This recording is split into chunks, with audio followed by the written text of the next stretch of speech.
거실에 둘러앉은 세 녀석의 모습은 가관도 아니었다.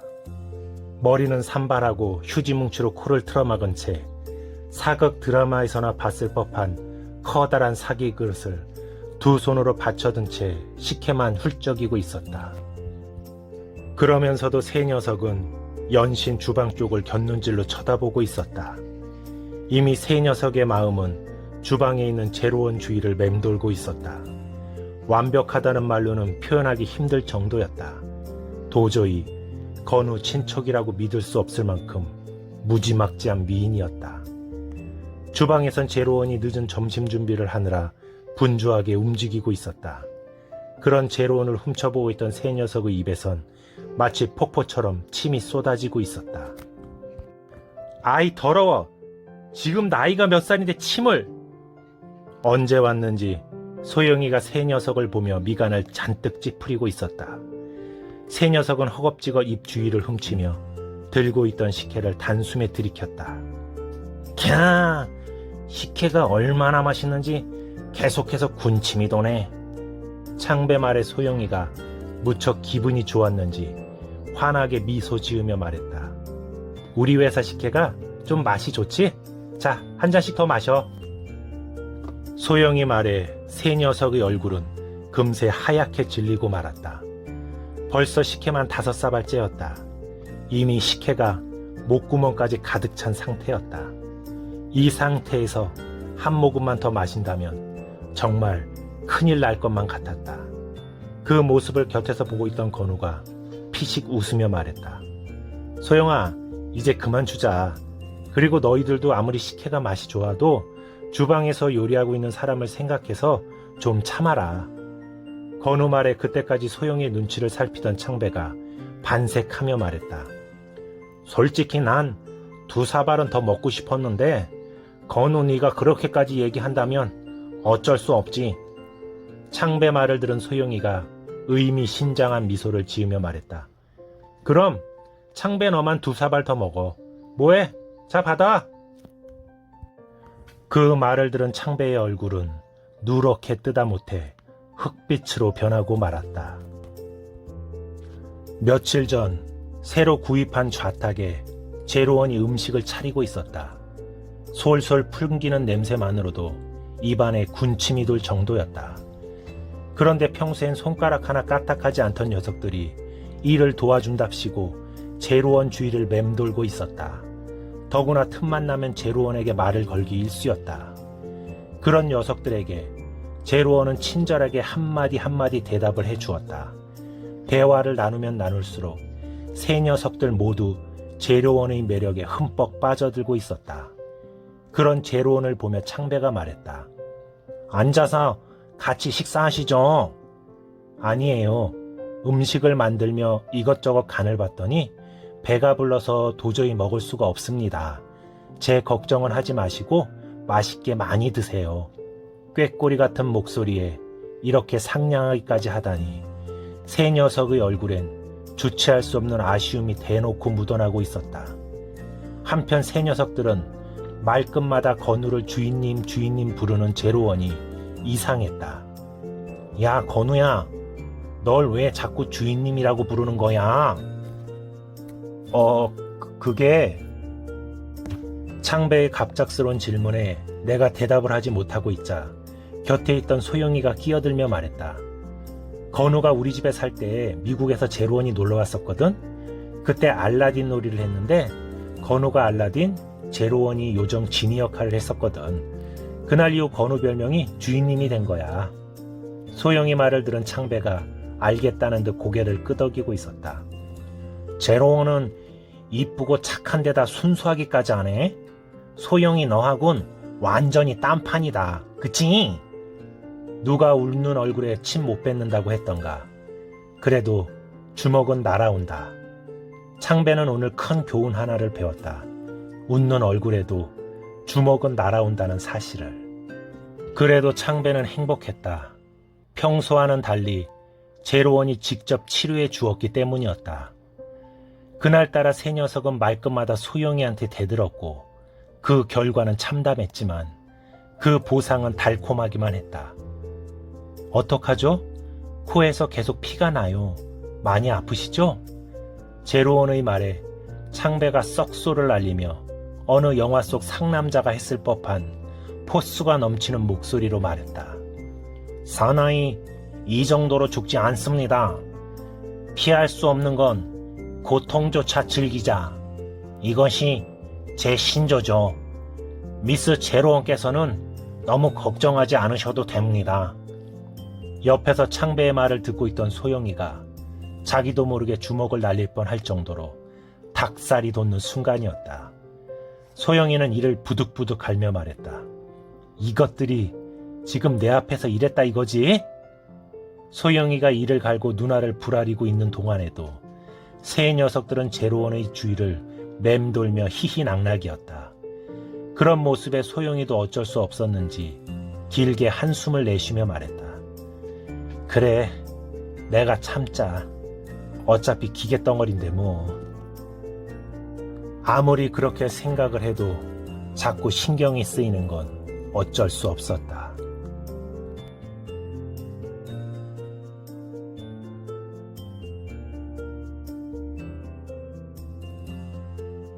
형님, 큰일 났습니다.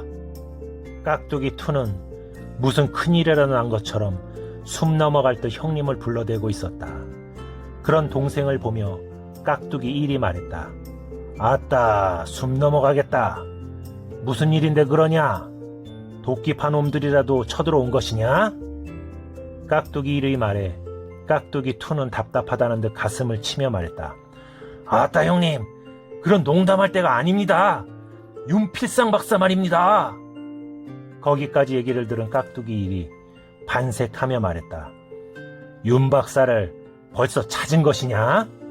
아따, 너무 빨리 찾으면 돈 받기 쪼까 쑥스러운디? 깍두기 2는 답답해 죽겠다는 듯 연신 가슴을 치고 있었다. 아따, 사람을 찾았는데 그게 왜 미칠 일입니까? 못 찾았으니까 미치겠다는 거 아닙니까? 그 말을 들었음에도 깍두기 1은 대수롭지 않다는 표정을 짓고 있었다. 아따, 네가 컴퓨터인가에 검색하면 뭔가 하면 다 나온다 그러지 않았느냐? 깍두기 1의 말에 깍두기 2는 기다렸다는 듯이 노트북을 꺼냈다. 거짓말 아닙니다 형님. 진짜 검색하면 다 나옵니다. 제가 그래서 형님 보여드리라고 컴퓨터를 빌려왔습니다. 제가 대통령 이름을 요래요래 치면 보십시오 형님, 다 나온다 아닙니까? 깍두기 2는 계속해서 검색을 하며 자신의 말이 사실임을 형님께 보여드리고 있었다. 한참을 바라보던 깍두기 1은 시큰둥한 표정을 지으며 말했다. 기계라는 것이 그리 믿을만한 족속은 못 되지. 그러지 말고 네 친구 중에 흥신소한다는 아한테 기름값 좀 쥐어주고 부탁 좀 해봐라. 아무리 생각해도 그것이 가장 빠를 것 같다. 그 말을 들은 깍두기 2는 한숨을 내쉬며 말했다. 형님, 제가 다 해봤다 아닙니까? 그놈도 못 찾겠다고 그러길래 제가 하도 답답해서 찾아만 주면 1,000만 원을 주겠다 했습니다. 그 말을 들은 깍두기 1은 갑자기 성질을 내며 의자를 박차고 일어섰다. 너 지금 뭐라고 했냐? 1,000만 원? 고작 사람 하나 찾는데 1,000만 원을 준다고? 네 미쳤냐? 그리고 그놈도 그렇지. 1,000만 원을 준다고 그걸 받는다냐? 양심도 없는 놈 같으니라고. 사람 하나 찾는데 1,000만 원이 가당키나 한 소리냐? 지금 그깟 1,000만 원이 문제가 아니라니까 형님. 윤 박사를 찾아야 나머지 2억을 받을 거 아닙니까? 말을 듣고 보니 그것도 그러했다. 잠시 고민을 하던 깍두기 1은 자기 책상에서 사진 한 장을 꺼내 들고 왔다. 그 모습을 본 깍두기 2가 궁금한 표정을 지으며 물었다. 형님, 그거 윤 박사 사진 아닙니까? 그걸 뭐하러 꺼내왔습니까? 깍두기 1은 의미심장한 미소를 지으며 말했다. 사람을 찾을 때는 이렇게 몽타주 사진 한 장 들고 직접 발휘품을 파는 것이 최고인기라. 처음엔 모래사장에서 반을 찾는 것만큼이나 아득하게 느껴지지만 어느 순간 거짓말처럼 사람을 찾아낸다. 너는 이 사진 들고 가서 영정사진만하게 10장만 뽑아온나? 그리고 놀면 뭐하노? 동생들하고 꼬마 녀석들까지 몽땅 불러서 여기로 모이게 해라. 알겠냐? 이런 식으론 죽었다 깨어나도 도저히 윤필상 박사를 찾을 수 없을 것 같다는 생각이 들었다. 그렇다고 별다른 방법이 떠오르는 것도 아니었다. 깍두기 투는 어쩔 수 없다는 표정을 지으며 말했다. 알겠습니다, 형님. 며칠 후 깍두기 동생들과 놀고 먹는 동네 백수들이 모이자 비좁은 사무실은 발 디딜 틈 없이 사람들로 북적이고 있었다. 그런 모습을 깍두기는 흐뭇한 얼굴로 바라보고 있었다. 깍두기리 고개를 끄덕이자 깍두기 투는 들고 있던 사진을 나눠주기 시작했다. 잠시 후 사진을 다 나눠준 걸 확인한 깍두기 일은 헛기침을 한번 크게 한 후 말을 시작했다. 오늘부터 너희들이 할 일은 사진 속에 있는 그 사람을 찾는 것이다. 너희들은 사진을 보고 또 보고 그리고 사람들을 보고 또 보다 보면 거짓말처럼 그 사진 속 사람이 너희들 앞에 나타나게 될 것이다. 그렇게 깍두기의 연설이 1시간째 이어질 무렵 유달리 눈에 거슬리는 놈이 하나 있었다. 다들 큰형님 앞이라 양복을 갖춰 입고 왔는데 유독 한 놈만이 촌스러운 파란색 삼선 추리닝을 대충 걸쳐 입은 채 서 있는 것이었다. 그것도 눈에 거슬렸는데 이놈은 말을 시작한 뒤로 계속해서 고개만 갸웃거리며 딴짓거리만 하고 있는 게 아닌가. 참다 못한 깍두기일이 손가락으로 추리닝을 가리키며 말했다. 너 뭐하는 놈이여? 너 아까부터 내 얘기 안 듣고 뭐하고 있었냐? 사람들의 시선이 추리닝을 향한 지 한참 만에야 자신한테 한 얘기라는 걸 깨달은 추리닝은 멋쩍은 듯 뒤통수를 긁적이며 말했다. 지는 밥 사준다고 해서 따라왔는데요. 그리고 사진 보고 있었습니다. 그 말을 들은 깍두기일은 못마땅한 표정을 지으며 말했다. 왜? 사진이라도 흐리게 나왔냐? 아니요. 사진은 깨끗하게 잘 나왔는데요. 그럼 문제가 없잖여. 깍두기일의 목청이 조금 높아졌다. 문제가 있다는 것이 아니라 사진 속에 있는 사람, 제가 아는 사람 같아서요. 추리닝의 말에 놀란 깍두기일과 깍두기 이의 눈이 퉁방울처럼 커졌다. 그리고 반색하며 말했다. 너 지금 뭐라고 했냐? 사진 속에 있는 사람을 안다고 했냐? 확실한 거야? 추리닝은 멋쩍은 듯 뒤통수를 긁적이며 말했다. 이 촌스러운 폭탄머리하고 턱 밑에 나담한 수염 틀림없습니다. 저희 할머니가 구멍가게 같은 슈퍼를 하시는데요. 제가 가게 봐드릴 때마다 라면 사러 자주 왔습니다.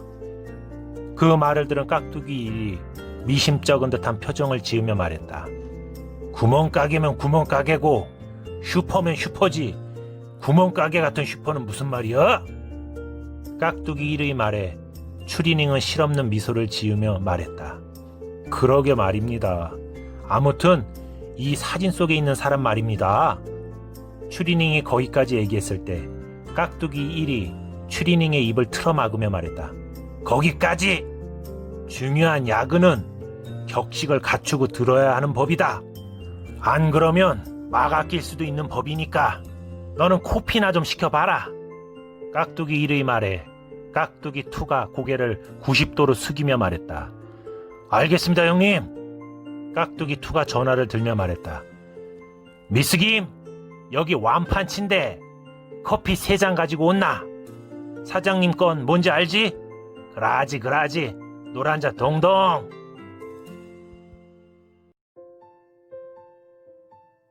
잠시 후 미스 김이 세 사람 사이에 자리를 잡고 앉았다. 미스 김은 뽀얗고 하얀 허벅지가 그대로 드러난 미니 스커트를 입고 있었다. 세 사람의 시선이 마치 약속이라도 한 것처럼 자연스럽게 미스 김의 뽀얀 허벅지를 향하고 있었다. 그런 시선 따윈 신경도 쓰지 않은 채 미스 김이 말했다. 사장님은 노란자 동동? 우리 넘버 2 오빠는 설탕 듬뿍, 그리고 우리 젊은 오빠는 진은 아메리카노 주세요. 미스 김은 한참 동안 추리닝을 바라보고 있었다. 그럼 오빤 블랙 먹어. 그때 추리닝이 손가락으로 깍두기 1의 커피 속에 담겨있는 노란 자를 가리키며 말했다. 그럼 지도 이걸로 주세요. 노란 자 동동. 미스 김은 추리닝을 어이없다는 듯 바라보며 말했다. 이 오빠 정말 웃긴다. 추리닝의 이야기를 얼마나 들었을까. 빈 커피잔만이 테이블 위에 놓여 있었다. 추리닝의 이야기를 다 들은 깍두기 일은 다시 한번 확인이라도 하려는 듯 이야기를 반복했다. 그러니까 네 말은 동네에 귀신 나오는 집이 있는데 그곳에 사는 미친 늙은이가 이 사진 속에 있는 사람이라 이거지? 그런데 마침 3년 전에 너는 군대를 갔고 그 이후로는 잘 모르겠다 이 말이네? 깍두기의 말에 추리닝은 고개를 끄덕이고 있었다. 맞습니다. 제 말이 그 말입니다. 추리닝을 바라보던 깍두기 일은 추리닝의 말이 끝나자 안주머니에서 지갑을 꺼내 들었다. 그리고는 지갑에서 5만 원을 집었다가 다시 한번 추리닝을 힐끗 쳐다보더니 5만 원을 놓고 2만 원만 꺼내 들며 말했다. 자, 이건 가다가 만난 거 사 먹고 나중에 전화하면 그 귀신 나온다는 집이나 한번 가르쳐 줘라. 만약에 그 사진 속 사람이 맞다면 어차피 쓰려고 했던 돈이니까 내가 큰 거 한 장 너한테 떼주마. 큰 거 한 장이라는 말에 추리닝이 넙죽 인사를 하며 말했다. 고맙습니다. 잠시 후 추리닝이 나가자 깍두기 2는 기다렸다는 듯이 깍두기 1 곁으로 다가서며 말했다. 형님, 저놈의 말이 사실일까요? 글쎄다. 저놈 꼬락서니를 보면 영 신뢰가 안 가긴 하는데 그래도 그렇게까지 말하는데 한번 알아보긴 해야지. 시간 날 때 네가 한번 갔다 온나? 알겠습니다, 형님. 내일이나 모레쯤에 제가 한번 가보겠습니다. 그건 그렇고 저놈한테 정말 1,000만 원 주실 겁니까? 아까 표정을 보니까 솔창게 좋아하던데. 깍두기 2의 말에 깍두기 1은 버럭 화를 내며 말했다. 너 또 무슨 정신 나간 소리를 하는 기가? 그깟 사람 하나 찾아주는데 1,000만 원이 가당키나 한 소리냐? 수고비조로 한 10만 원 주려다. 그래도 상벌은 확실하게 해야 한다는 평상시 나의 소신에 따라 100만 원을 주기로 한 것이지. 돈이라는 것은 안 주면 몰라도 이왕 주기로 했으면 아까워하지 말고 지를 줄도 알아야 하는 것이다. 그것이 바로 사나이다. 알겠냐? 깍두기 1의 말을 들은 깍두기 2는 눈동자를 빛내며 경외심이 가득한 목소리로 말했다. 형님이 이렇게 깊은 뜻을 품고 계시는지 몰랐습니다. 존경합니다, 형님. 다음 날 깍두기 2와 추리닝은 전봇대에 등을 기댄 채 집안 동정을 살피고 있었다. 이게 뭐고? 귀신? 귀신이 아니라 얼라들이 튀어나올 것 같구만. 정말 귀신 나오는 집 맞나? 추리닝은 연신 고개를 갸웃거리고 있었다. 정말 많이 변했네요. 전에는 쳐다만 봐도 우스스했는데 지금은 정말 아이들이 튀어나올 것 같네요. 바로 그때였다. 등 뒤에서 낯선 목소리가 들려온 건. 누구세요? 지금 뭘 보고 계시는 거죠? 놀란 두 사람이 고개를 돌렸을 때 샬랄랄랄라 샬랄랄랄라 초콜릿처럼 달콤한 멜로디가 마치 귓속을 간지르는 것 같았다. 더구나 놀라 부릅떴던 두 눈은 금세 초점을 잃은 채 눈앞에 있는 여인을 향하고 있었다. 깍두기 2는 아무 생각 없이 입에서 나오는 대로 말하고 있었다. 어디 다녀오시나 보죠? 네, 장을 보고 왔습니다. 먼저 고등어를 샀습니다. 숯불에 맛있게 구워 먹을 생각이죠. 그 다음으로 돼지고기를 샀습니다. 잘 익은 김치를 이용해 두루치기를 할 생각입니다. 마지막으로 계란을 샀습니다. 계란은 여러 요리를 하기 위해 매우 편리한 재료입니다. 전 이걸 이용해 계란말이와 계란찜을 할 생각입니다. 맛있겠네요. 모두 별점 9.5 이상의 맛있는 요리랍니다.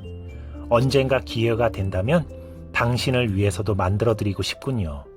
그런데 여기서 뭘 하고 계시는 건가요? 우리 집에 볼 일이라도 있으신가요? 깍두기 투는 역시 아무 생각 없이 품에서 사진 한 장을 꺼내 내밀었다. 사람을 찾고 있었습니다. 사진을 본 제로원이 말했다. 박사님을 찾아오셨군요. 그런데 지금 안 계시는데요. 거기까지 이야기를 들은 깍두기 투는 정신이 번쩍 들었다. 그리고 자신의 실수를 깨달은 순간 허겁지겁 제로원에게 인사를 하고는 도망치듯 그 자리를 피해버렸다. 그런 두 사람을 보며 제로원이 말했다. 박사님은 돌아가셨습니다. 이제 이곳엔 다시 돌아오지 않으십니다. 하지만 제로원의 말은 공허한 메아리처럼 사라져버렸다. 잠시 멀어져가는 사람들의 뒷모습을 바라보던 제로원은 아무 일도 없었다는 듯 집 안으로 들어가 버렸다. 사무실로 돌아온 깍두기 투는 아직도 마음을 진정시키지 못하고 있었다. 그런 깍두기 투를 보며 깍두기 1이 물었다. 무슨 일이냐? 얼굴이 좋지 않은 것 같은데. 깍두기 1의 말에 깍두기 투는 상기된 얼굴로 말했다. 형님, 찾았습니다. 윤필상 박사를 찾았습니다. 직접 만나지는 못했지만 그 집에 사는 어떤 여자분이 잠시 외출했다고 확인까지 해줬습니다. 말하고 있던 깍두기 투의 얼굴이 어느새 홍조로 물들고 있었다. 더구나 평소 초롱초롱하게 빛나던 눈빛은 어느새 게름칠해하게 변한 채 마치 어떤 모습을 떠올리는 듯 했다. 그런 깍두기 투를 유심히 살피던 깍두기 1이 갑자기 미간을 잔뜩 찌푸리며 말했다. 너 술 먹었냐? 그 말에 화들짝 놀란 깍두기 투는 손사래까지 치며 말했다. 아닙니다 형님. 절대 안 먹었습니다.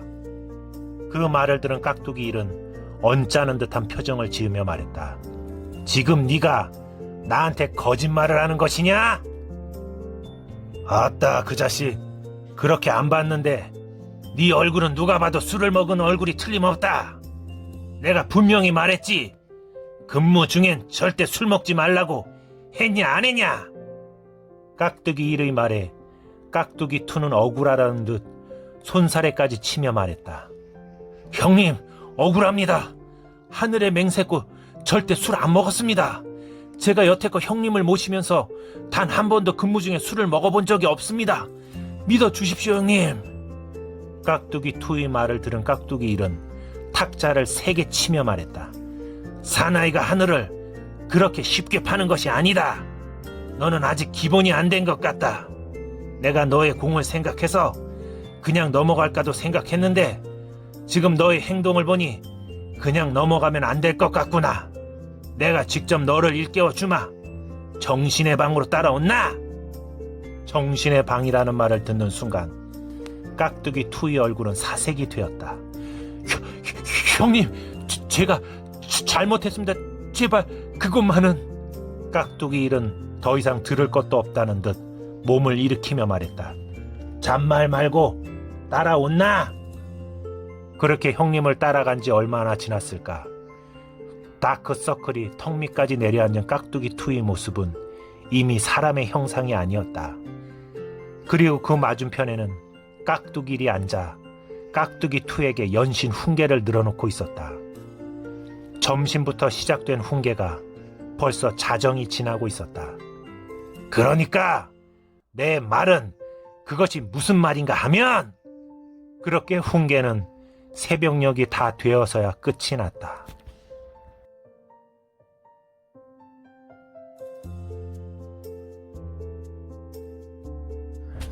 집으로 돌아온 내 얼굴은 하얗게 질리다 못해 핏기마저 가신 상태였다. 나는 넋이 나간 얼굴로 제로원을 찾고 있었다. 제로원! 제로원! 하지만 어디에서도 제로원의 모습을 찾을 수가 없었다. 갑자기 이 집이 낯설게 느껴졌다. 그날 오전 아침 준비를 마친 제로원이 내 곁으로 다가와 말했다. 전 용건이 있어서 잠깐 나갔다 오겠습니다. 식사는 차려놨으니 맛있게 드세요, 주인님.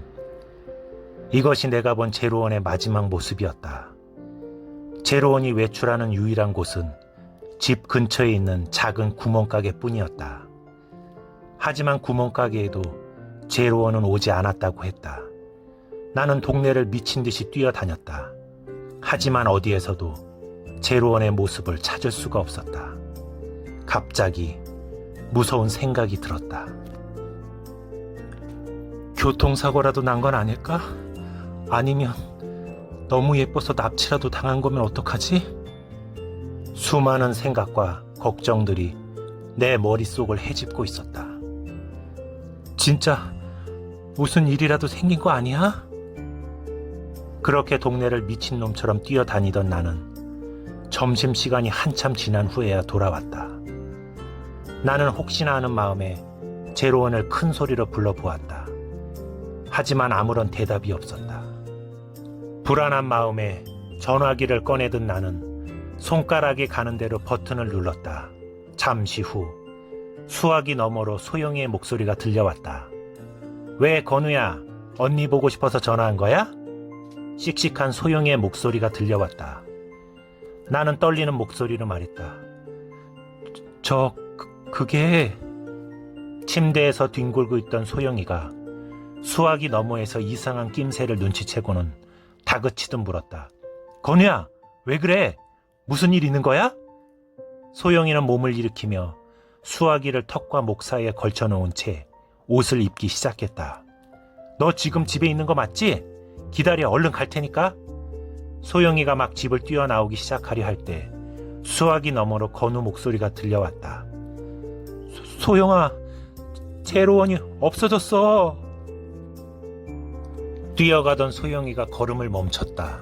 좀 전에 다급했던 표정 대신 소영이는 조금 심드렁한 표정을 짓고 있었다. 그게 무슨 말이야? 제로원이 없어지다니. 아침에 나갔는데 아직까지 돌아오지 않고 있어. 어떡하면 좋아? 자꾸 이상한 생각만 들고 나 너무 불안해. 그 말을 들은 소영이가 한숨을 내쉬며 말했다. 그러니까 그런 건 집에서만 사용해야지. 왜 밖에 함부로 내보내고 그래? 밖에서 고장 난 거 아니야? 고장? 나는 왠지 그 말이 제로원과 어울리지 않다는 생각이 들었다. 아니야, 그런 거. 제로원은 그런 애 아니야. 전화기를 사이에 두고 잠시 침묵이 흘렀다. 소영이는 길게 한숨을 한번 내쉬고는 말했다. 알았어, 무슨 말인지. 나 지금 택시 탔으니까 금방 도착할 거야. 그리고 애들한테도 전화할게. 둘보단 5명이 찾는 게 훨씬 낫겠지, 안 그래? 그리고 지금은 제로원만 생각하자. 내 말 무슨 소린지 알았지? 나는 수화기를 든 채 고개를 끄덕이고 있었다. 고마워, 소영아. 하지만 마음은 쉽게 진정되지 않고 있었다. 도저히 그냥 이렇게 있을 수는 없었다. 나는 또다시 제로원을 찾아 거리를 헤매기 시작했다. 제로원! 제로원! 제로원! 잠시 후 집에 도착한 창배가 나를 보며 목청을 높이기 시작했다. 도대체 이게 무슨 소리야? 제로원이 없어지다니. 한두 살 먹은 어린애도 아니고 길을 잃어버린다는 게 도대체 무슨 소리야? 세상에, 자세히 좀 얘기 좀 해보라니까. 창배는 나한테 고함을 치고 있었다. 그런데도 나는 아무 말도 하지 못하고 있었다. 그저 죄인처럼 고개만 떨군 채 앉아있을 뿐이었다. 그런 나 대신 소영이가 말했다. 이건 건우하고 나만 아는 비밀인데 이제 너희들도 알아야 될 것 같아서 하는 말이니까 잘 들어. 비밀이라는 말에 창배가 화를 냈다. 지금 비밀이라고 했냐? 우리 사이에 비밀이 있었다고? 정말 서운하다, 서운해. 소영이는 한풀 가라앉은 목소리로 말했다. 미안해. 속이려고 한 건 아닌데 어떻게 하다 보니 그렇게 됐다. 이해해줘. 잠시 주저하던 소영이가 결심한 듯 친구들을 보며 말했다. 사실 제로원은 우리하고 달라. 그냥 봐선 잘 모르겠지만 사실은 소영이가 거기까지 얘기했을 때 창배가 탄식하며 말했다. 그런 거였어? 그런 거였구나. 어쩐지 제로원 같은 미녀가 그렇게 티 없이 맑고 맑을 수가 없거든. 보통 사람이 그렇게 맑을 수가 없는데 불쌍한 우리 제로원. 소영이는 창배의 말을 들으며 두 눈만 껌뻑이고 있었다. 반면 길수와 현미는 창배의 말뜻을 알아들은 것 같았다. 세 녀석은 서로를 부둥켜 안은 채 누구보다 서러워했다. 그러던 창배가 갑자기 눈물을 훔치며 나를 노려보며 말했다. 이 나쁜 새끼야. 그런 제로원한테 심부름을 시켰단 말이야. 살 게 있으면 네가 가서 직접 사왔어야 할 거 아니야. 그렇게 심부름을 시키고 싶었으면 차라리 나한테 전화를 하던가. 너라는 놈은 어떻게 그리도 인정머리가 없냐. 이런 놈한테 제로원을 맡기고 있었으니 불쌍한 우리 제로원. 조금만 기다려라. 오빠가 널 찾으러 금방 갈 테니까. 그 말을 끝으로 창배, 길수, 현미는 누가 먼저랄 것도 없이 밖으로 뛰쳐나가 버렸다. 그런 세 녀석을 소영이는 어이가 없다는 표정을 지으며 바라보고 있었다. 지금 창배 쟤가 뭐라고 하는 거니? 그러는 사이에 동네 골목엔 어느새 땅거미가 내려앉고 있었다. 그런데도 제로원을 찾았다는 소리는 들려오지 않았다. 점점 불안해지고 있을 때 전화벨이 울렸다. 소영이었다. 찾았다는 연락 없었지? 응. 우리가 계속 찾아볼 테니까 넌 집에 한번 가봐. 혹시 모르잖아. 알았어. 전화를 끊은 소영이가 한숨을 내쉬며 말했다. 그깟게 뭐라고 바보같이. 소영이는 제로원이 사라졌다는 말에 내심 기뻤다. 그런 물건이 건우 곁에 있다는 것이 왠지 마음에 들지 않았기 때문이었다. 그런데 막상 다시는 못 볼지도 모른다는 생각이 들자 걱정이 되는 건 어쩔 수 없었다. 소영이는 다시 한번 목청을 높였다. 제로원! 제로원 너 어디 있는 거야? 빨리 안 나오면 언니한테 혼난다! 어깨를 축 늘어뜨린 채 현관문을 열고 들어서던 나는 너무 놀라 온몸이 굳어버리고 말았다. 그토록 찾아 헤매던 제로원이 그 맑은 눈동자를 빛내며 나를 바라보고 있었기 때문이었다. 잘 다녀오셨습니까, 주인님? 저녁 식사는 하셨나요? 혹시 몰라 식사 준비를 하고 있었습니다. 식사를 안 하셨다면 준비하겠습니다, 주인님. 나는 제로원의 질문에 아무 대답도 할 수가 없었다. 나는 아무 말 없이 제로원을 꼭 끌어안았다. 갑자기 눈물이 났다. 그런데 그 눈물을 주체할 수가 없었다. 나는 꺼이꺼이 소리를 내며 그렇게 한참 동안 울었다. 그러다 어느 정도 마음이 진정되자 갑자기 화가 났다. 도대체 어디 있었던 거야? 아무 말 없이 이렇게 사라지면 어떡해? 집에 있는 사람들이 걱정할 거라는 생각 못했어? 난 네가 어떻게 된 줄 알고 얼마나 걱정했는 줄 알아? 말하고 있는 내 눈에선 쉴 새 없이 눈물이 흐르고 있었다. 그런 나를 한참 동안 바라보던 제로원이 손을 들어 내 눈물을 닦아주며 말했다. 주인님 제발 그만 우세요. 주인님이 자꾸 우시면 저도 울 것만 같아요. 하지만 전 주인님을 위해 흘릴 눈물이 없어요. 제가 만약 사람이었다면 주인님을 위해 울어드릴 수 있었을 텐데 죄송해요, 주인님. 말하고 있는 제로원의 표정엔 변화가 없었지만 왠지 제로원이 울고 있다는 생각이 들었다. 나는 제로원을 보며 말했다. 잘 들어, 제로원. 바로 이곳이 너의 집이야. 네가 태어나고 네가 성장한 이곳이 바로 너의 집이란 말이야. 바로 이곳이 제로원 하우스란 말이야. 바로 여기가 제로원 너의 집이야. 내 말 알아듣겠어? 제로원은 나를 한참 동안 바라보다 아주 천천히 대답했다. 네, 알겠습니다, 주인님. 이곳이 바로 제로원 하우스라는 거죠?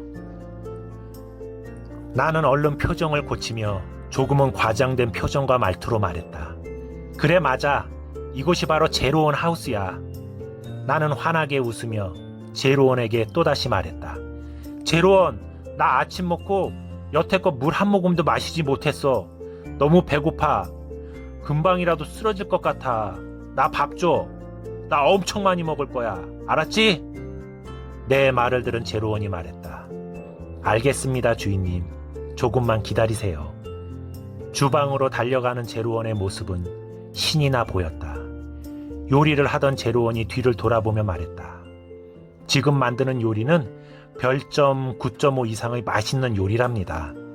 주인님만을 위한 특별한 요리지요.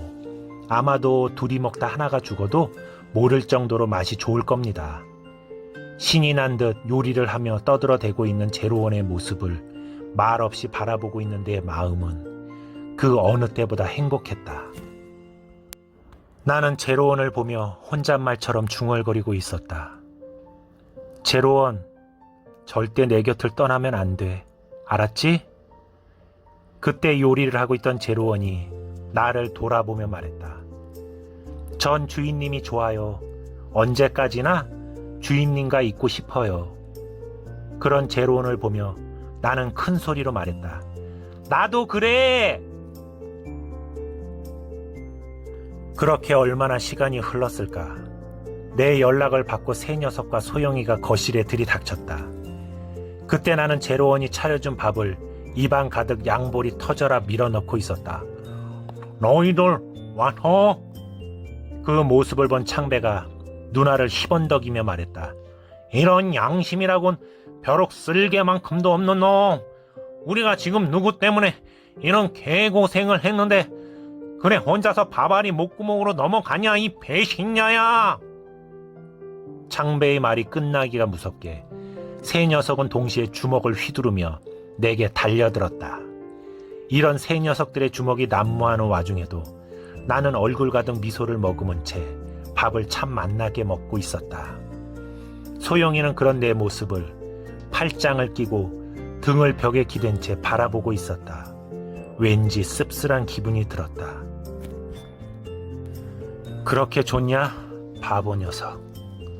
밥을 먹고 가라는 내 권유에도 불구하고 소영이는 싫다는 새 녀석을 억지로 끌고 나가며 말했다. 가다가 이 녀석들은 내가 고기 배 터지게 사줄 테니까 너무 신경 쓰지 마. 너도 피곤할 텐데 그만 들어가서 쉬고. 그럼 간다. 식사를 마친 나와 제로원은 서로 마주 앉았다. 그리고 서로의 모습을 눈 속에 그려 넣기라도 하려는 듯 우리는 말없이 서로를 바라보고 있었다. 내가 제로원의 손을 두 손으로 꼭 감싸 쥐며 말했다. 제로원, 다시는 말없이 내 곁을 떠나선 안 돼. 알았지? 약속할 수 있는 거지? 알겠습니다, 주인님. 약속할게요. 잠시 제로원을 바라보던 나는 조심스럽게 입을 열었다. 오늘 하루 동안 있었던 일 나한테 다 얘기해 줄 수 있어? 네, 주인님. 전부 말씀드릴게요. 잠시 나를 바라보던 제로원이 품 안에서 뭔가를 꺼내 내게 건넸다. 여권과 신분증입니다. 이게 누구 건데? 제로원, 네가 왜 이런 걸 가지고 있어? 제 여권과 제 신분증입니다. 그걸 받으러 대사관을 갔다 왔습니다. 대사관에 갔다 왔다는 말에 나는 깜짝 놀라고 말았다. 대사관을 갔다 왔단 말이야? 그것도 제로원 너 혼자서? 나는 건네받은 여권과 신분증을 확인했다. 오 마이 갓. 미국 여권과 신분증이었다. 그리고 그곳엔 분명 제로원의 이름과 사진이 붙어 있었다. 두 눈으로 보면서도 도저히 믿을 수가 없었다. 신분이라는 것은 태어나서부터 현재까지 자신의 흔적을 남기는 것이더군요. 그래서 미국에 제 흔적들을 남겼습니다. 그 일은 저에게 무척 쉬운 일이었습니다. 우선 연방정부와 주정부의 모든 전산망에 저의 흔적을 남겨두었습니다. 그것을 바탕으로 대사관에서 여권과 신분증을 새로 발급받을 수 있었습니다. 제로원의 말을 들은 나는 망연자실한 표정을 지으며 말했다. 제로원, 지금 네가 한 행동은 범죄라고. 수사당국이 금방 알아낼 거야. 어쩌면 우리 곧 체포돼서 감옥에 가게 될지도 몰라. 나는 어떻게 해야 할지 몰라 안절부절 못하고 있을 때 제로원이 말했다. 걱정하지 마세요, 주인님. 슈퍼컴퓨터를 이용해 저를 추적한다 해도 저를 찾아내기까지는 71년하고 6개월 12시간 18초가 소요될 것으로 예상됩니다. 제로원, 그게 무슨 말이야? 저를 추적한다는 것이 불가능하다는 말을 재미있게 표현해 보았습니다. 저는 예측 프로그램을 활용해 120개국을 경유했으며 폐업 직전의 사무실과 기업의 컴퓨터를 주로 이용했습니다. 그러므로 무엇도 저의 흔적을 찾아낼 수 없습니다. 그러니까 너무 걱정하지 마세요, 주인님. 제로원의 말을 듣고 나자 왠지 안심이 됐다. 분명 나쁜 행동이라는 걸 알지만 어찌된 일인지 양심에 찔리지도 않았다. 되려 깔끔하게 처리한 제로원이 기특하게 느껴지기까지 했다. 그런 생각을 깨달은 나는 고개를 가로저으며 말했다. 어쨌든 이런 행동은 나쁜 거야. 앞으로는 절대 이런 행동하면 안 돼. 불법적인 것도 절대 안 돼. 내 말 무슨 뜻인지 알아듣겠어, 제로원? 네, 잘 알겠습니다, 주인님. 제로원과 얘기를 나누던 나는 어떻게 해야 할지 내심 고민 중이었다.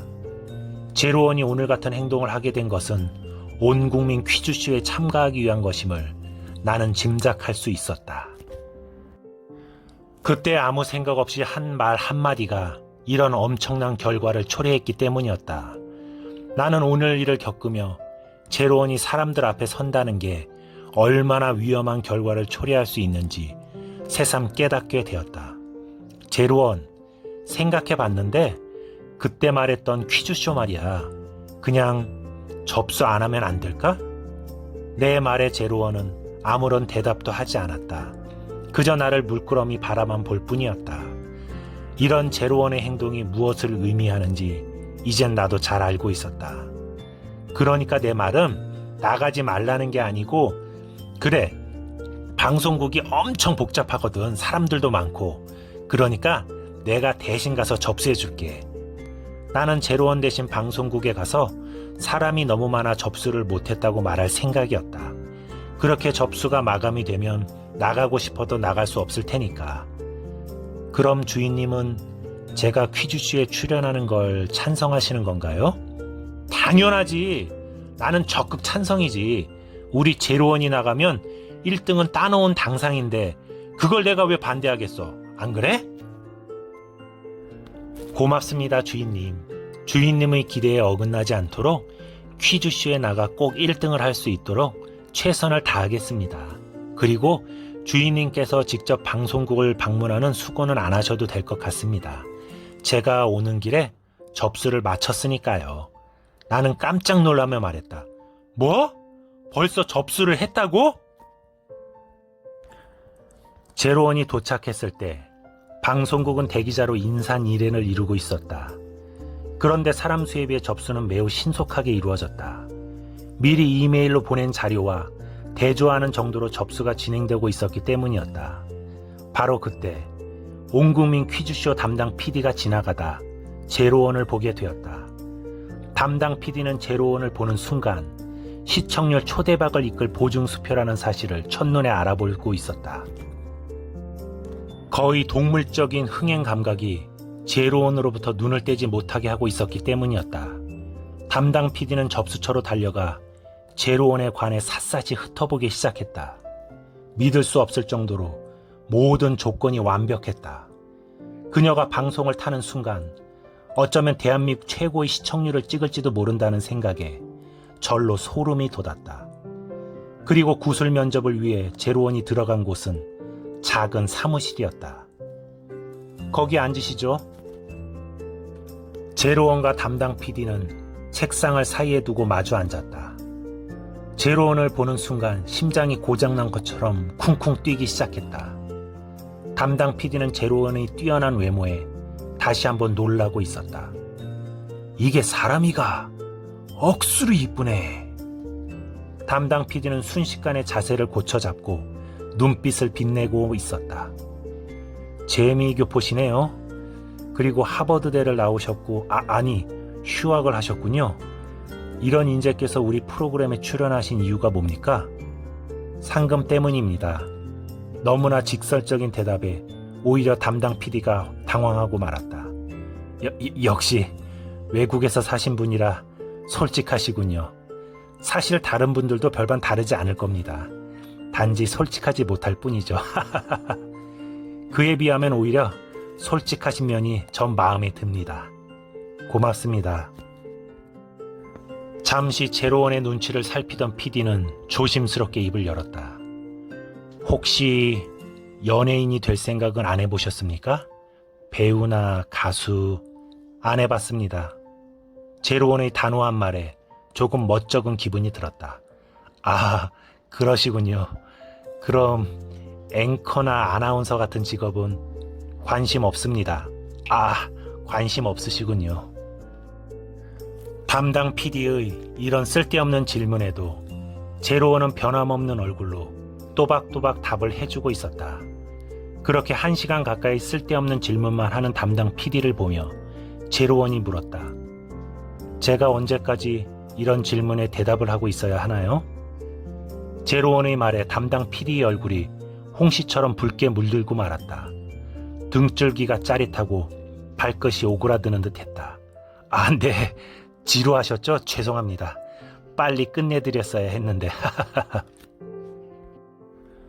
그렇게 모든 일을 마치고 제로원이 방송국을 나서려 할 때 담당 PD의 다급한 목소리가 들려왔다. 잠시만 기다려주세요. 겨우 제로원을 불러세운 담당 PD는 숨을 헐떡이느라 제대로 말을 잇지 못하고 있었다. 그러다 서류 봉투 하나를 제로원에게 내밀며 말했다. 가지고 가서 한번 읽어보세요. 큰 도움이 될 겁니다. 담당 PD는 제로원을 결선까지 올려보내고 싶었다. 그것이 프로그램 흥행에도 큰 도움이 될 거라는 판단 때문이었다. 서류를 건네받은 제로원이 물었다. 이게 뭔가요? 담당 PD는 잠시 주위를 살핀 후 제로원만 들을 수 있을 정도로 작은 목소리로 말했다. 예상 문제지입니다. 풀어보시면 큰 도움이 될 겁니다. 담당 PD가 제로원에게 의미심장한 미소를 짓고 있었다. 그런 담당 PD를 보며 제로원이 말했다. 성의는 고맙습니다. 하지만 저에겐 이런 예상 문제지는 필요 없습니다. 다른 출연자분들께 주시는 게 더 좋을 것 같군요.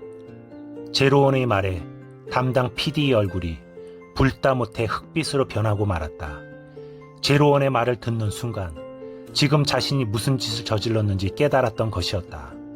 담당 PD는 사색이 된 얼굴로 고개 숙여 사과했다. 죄송합니다. 정말 죄송합니다. 연신 고개를 숙이며 사과하는 담당 PD를 보며 제로원이 말했다. 저한테 사과하실 필요는 없습니다. 어쩌면 제가 출연하는 것 자체가 반칙일 수도 있으니까요. 하지만 전 꼭 출연해야 합니다. 저에겐 그 상금이 꼭 필요하니까요. 아무튼 저 역시 죄송하다는 말씀을 드리고 싶군요. 그럼 전 이만 돌아가겠습니다. 제로원이 사라질 때까지 담당 PD는 고개를 들 수가 없었다. 부끄러웠다. 누구보다도 공정하게 프로그램을 진행해야 할 자신이 이런 행동을 아무렇지도 않게 했다는 사실이 너무나 부끄러웠기 때문이었다. 그러면서도 당당한 제로원의 모습에 다시 한번 마음을 뺏긴 담당 PD였다. 아름다운 외모만큼이나 자신감 넘치는 모습을 보고 있노라니 처음 방송국에 입사했을 때의 기억이 떠올랐다. 왠지 부끄럽다는 생각이 들었다. 자신이 얼마나 초심을 잃고 살아왔는지 새삼 깨닫는 순간이었다.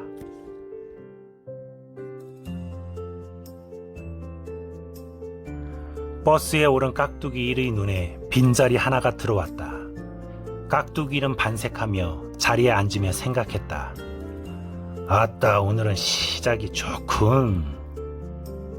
어제 과음으로 가뜩이나 몸이 무거웠는데 마치 자신을 기다리고 있었다는 듯 그것도 출구 쪽에 빈 자리 하나가 보이자 기분이 좋았던 것이었다. 깍두기일이 자리에 털썩 주저앉는 순간 출발하려던 버스가 급히 정차했다. 그리고 백발이 하얀 꼬부랑 할망 한 사람이 버스에 오르는 모습이 보였다. 깍두기일은 몸도 피곤하고 누군가 양보하겠지 하는 생각을 하며 시선을 창밖으로 돌렸다. 그리고 어제 만났던 전상무 아이를 떠올리고 있었다. 깍두기일과 전상무는 원펀치 사무실 근처에 있는 다방에서 만났다. 두 사람이 마주 앉자마자 곧바로 미스김이 껌을 짝짝 씹으며 다가왔다. 어서오세요, 사장님. 뭐 드시겠어요? 미스김을 보자 깍두기일이 반색하며 말했다. 그래, 우리 미스김은 며칠 사이에 엄청 이뻐졌네. 뭐 연애라도 하나 보지? 미스김은 그런 말에는 대꾸도 하지 않은 채 재차 물었다. 뭐 드실 거예요? 미스김의 태도에 좀 머쓱해진 깍두기일은 헛기침을 하며 말했다. 내가 늘 먹는 거 있지? 그리고 미스김도 차 한 잔 묻고. 한 잔 마시라는 말에 그때까지 심드렁하던 미스김의 얼굴에 미소가 번졌다. 사장님, 저도 마셔도 돼요? 그래, 비싼 걸로 묵으라. 어머, 좋아라. 그럼 전 쌍화차. 말하던 미스김이 맞은편에 앉아있는 전상무를 보며 물었다. 사장님은 뭘로 드릴까요? 미스김의 질문에 전상무가 자연스럽게 말했다. 아메리카노 한 잔. 미스김이 잠시 전상무를 바라보다가 깍두기일을 보며 물었다. 오빠, 이 아저씨 그때 그 추리닝하고 아는 사이예요? 테이블 위엔 노란자가 둥둥 떠있는 커피 두 잔이 놓여 있었다. 전상무는 커피 속에 둥둥 떠있는 노란자를 보며 믿을 수 없다는 표정을 짓고 있었다. 그런 전상무를 보며 깍두기일이 마치 어른이 아이를 가르치듯 말했다. 한번 드셔보시오. 이것이 왕년에 김두한 형님께서 즐겨 마시던 건데 남자들한텐 이것만한 게 없으니까. 스라소니 형님도 정재 형님도 이거 마시고 그렇게 힘을 쓰셨던 거요. 아, 그렇습니까? 전상무는 마치 엄청난 득템이라도 한 것처럼 마음속 한구석이 뿌듯했다. 그렇게 빈 커피잔만이 테이블 위에 놓일 때까지 두 사람 사이엔 아무런 대화도 오가지 않고 있었다. 그리고 두 사람 사이의 침묵을 깬 건 역시 전상무였다. 제가 이렇게 만나 뵙자고 한 건 전상무가 힘겹게 입을 떼려고 할 때 깍두기일이 다 알고 있다는 듯이 말했다. 윤필상 박사가 궁금해서 그런 거 아닙니까? 그 문제라면 너무 걱정 안 하셔도 됩니다. 뭐 그렇게 신경이 쓰인다면 기한을 정하는 것도 괜찮겠군요. 언제까지 찾아주면 되겠습니까? 기한을 정해준다는 말에 반색을 하며 최대한 빨리 찾아달라고 말을 하려던 전상무가 갑자기 입을 다물었다. 내가 조급한 모습을 보이면 돈을 더 달라고 하겠지? 그 돈도 회장님한테 겨우 받아낸 건데 뭐라고 얘기를 해야 하나. 전상무가 이런저런 생각으로 머리를 굴리고 있을 때 깍두기일이 답답하다는 투로 말했다. 뭔 생각을 그리 오래 합니까? TT그룹은 윤필상 박사 찾는 게 그리 급하지 않은가 봅니다. 깍두기일의 말에 전상무가 손사래까지 치며 말했다. 그럴 리가 있겠습니까? 저희들이야 빠르면 빠를수록 좋지요.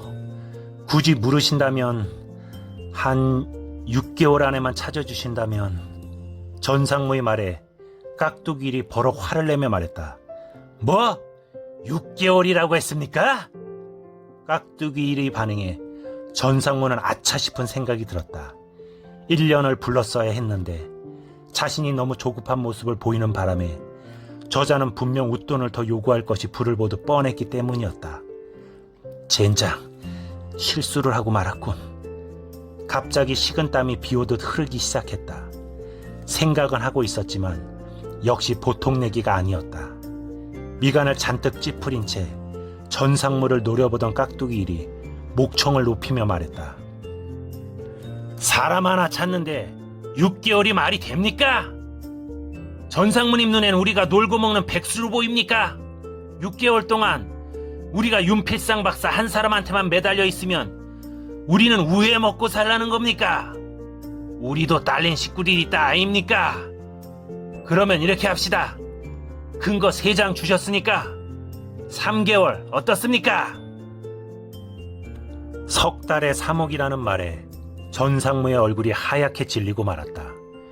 그럼 한 달에 1억이라는 말이 아닌가? 그렇다면 1년이면 12억. 전상무가 대답을 못하고 쩔쩔매고 있자 깍두기일이 신경질적으로 탁자를 내리치며 말했다. 지금 내 제안을 거절하는 겁니까? 화들짝 놀란 전상무가 손을 내저으며 말했다. 아닙니다. 그럴 리가 있겠습니까? 제 말은... 하지만 전상무의 말은 깍두기일에 의해 더 이상 이어지지 못했다. 그럼 석 달 있다가 정확히 윤필상 박사를 인계하겠습니다. 굳이 우리가 윤필상 박사를 직접 잡아갈 필요는 없겠죠? 그냥 있는 곳만 알려드려도 무방하겠습니까? 그 말을 들은 전상무는 뭐가 뭔지 판단이 서질 않았다.